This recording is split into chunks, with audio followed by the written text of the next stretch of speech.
5,437 square meter along secondary road. Yan po siya. May source ng water and electricity at internet po ulit. Yan. Along cemented road po siya.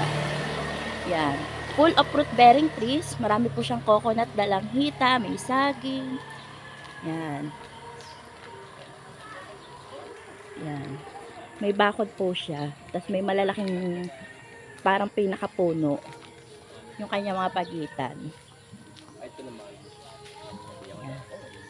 Yan po siya, oh. Yan. May source po na ang water and electricity. Yan. Malapit po siya sa Barangay Hall, Dolores, Quezon area. Yan. Kapatagan siya.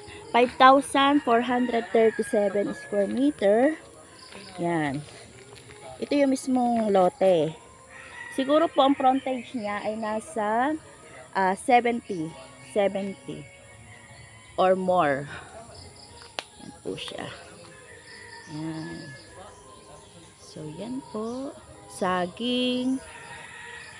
Tapos mga bago pa po ang kanyang coconut. Tapos may ilang dalang hita. Flat land. 5,437 square meter along Barangay Road, Dolores, Quezon area with source of water, electricity, and internet po. Yan. Clean title. Buhay po ang may-ari. Yan guys.